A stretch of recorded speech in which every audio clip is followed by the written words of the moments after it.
नमस्कार, आप देख रहे हैं लाइव सिटीज़। मैं हूं आपके साथ सौरभ राज। हिंदुस्तानी अवाम मोर्चा के संरक्षक और भारत सरकार में कैबिनेट मंत्री जीतन राम मांझी आज दिल्ली में केंद्रीय गृह मंत्री अमित शाह से मुलाकात किए हैं।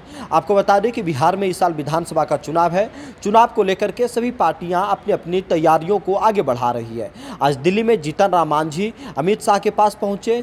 उस वक्त केंद्रीय गृह राज्य मंत्री नित्यानंद राय भी उपस्थित थे और इन तीनों नेताओं के बीच में तमाम मुद्दों के ऊपर चर्चा हुई है। बिहार में कैसे एनडीए के अंदर सीट शेयर होगा, इसके ऊपर भी चर्चा हुई है। पिछले दिनों जीतन राम मांझी बिहार में अपनी पार्टी के लिए करीब 20 सीटों की मांग उन्होंने रखी थी। उसके बाद से एनडीए में हलचल तेज हो गया था। उसके बाद आपने देखा कि चिराग पासवान की पार्टी ने भी तमाम मुद्दों के ऊपर वो एग्रेसिव दिख रहे थे। चिराग पासवान को बिहार में विधानसभा का चुनाव लड़ाना है, उसके ऊपर वो बोल रहे थे, सीट के ऊपर बोल रहे थे।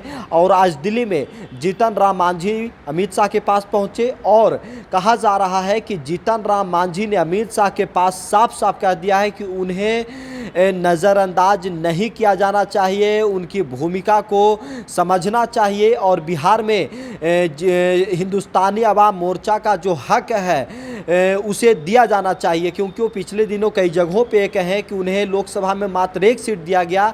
इससे वो सिर्फ संतुष्ट हुए हैं, उनकी और ज़्यादा इच्छा थी लेकिन दिया नहीं गया, इसलिए विधानसभा में उनका ख्याल रखा जाए।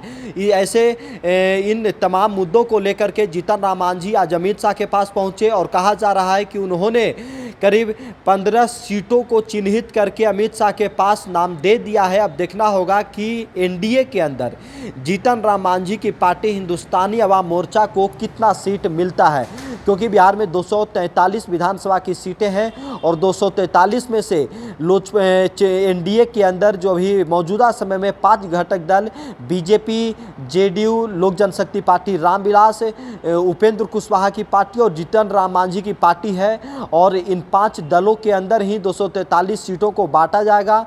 और कहा जा रहा है कि जीतन राम मांझी को 7 से 8 सीट देने का मन बीजेपी ने बनाया है। अब देखना होगा कि कितना सीट जीतन राम मांझी को मिलता है।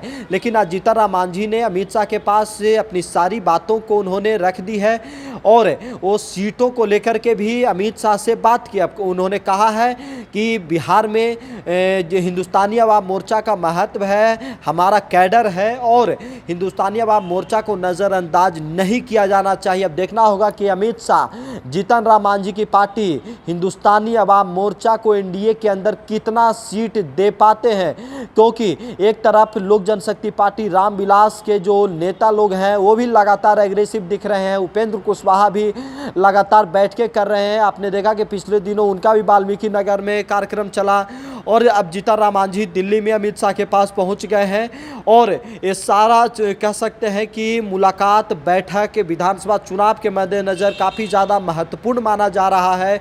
जीतन राम मांझी पूरी तैयारी के साथ आज अमित शाह के पास पहुंचे हैं। आज के समय में जीतन राम मांझी खुद गया से लोकसभा के सांसद हैं। पहले वो विधायक थे लेकिन 2024 में वो लोकसभा का चुनाव लड़े और जीते और फिर भारत सरकार में उन्हें कैबिनेट मंत्री बनाया गया। अब देखना होगा कि विधानसभा चुनाव के वक्त जीतन राम मांझी की पार्टी हिंदुस्तानी अवाम मोर्चा को कितना महत्व मिलता है। दिल्ली से सौरभ राय, लाइव सिटीज।